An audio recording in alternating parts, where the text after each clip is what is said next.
Hyderabad LB స్టేడియంలో Sevalal Maharaj cricket tournament ని ప్రారంభించారు కాంగ్రెస్ సీనియర్ నేత మాజీ ఎమ్మెల్సీ రాములు నాయక్. బంజారాల ఆరాధ్య దైవం శ్రీ సేవాలాల్ మహారాజ్ 285వ జయంతి సందర్భంగా క్రికెట్ టోర్నమెంట్ ని ఏర్పాటు చేశారు. సేవాలాల్ మహారాజ్ పేరిట రాష్ట్రంలో తొలిసారిగా గిరిజన లంబాడి యువతకు క్రికెట్ టోర్నమెంట్ ను నిర్వహిస్తున్నామని చెప్పారు రాములు నాయక్. 16 జట్లు పాల్గొంటున్నాయని, విన్నర్ కి ₹1,00,000, రన్నర్ కి ₹50,000 నగదు బహుమతి ఇస్తామన్నారు. ఎల్బీ స్టేడియంలో 24, 25, 26 తేదీన ఈ 3 రోజులు సేవాలాల్ మహారాజ్ క్రికెట్ టోర్నమెంట్ ఉంది.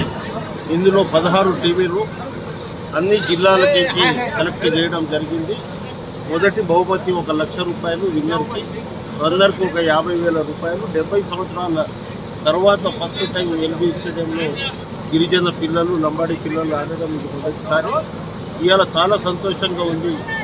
కొత్త ప్రభుత్వం మంచిగా అభివృద్ధి చెందాలి, రాష్ట్రం అభివృద్ధి చెందాలనే ఉద్దేశంతో మొన్ననే సేవాలాల్ మహారాజ్కు ముఖ్యమంత్రి గారు వచ్చి ₹1 కోటి నుంచి ₹2 కోట్ల ఇవ్వడం జరిగింది.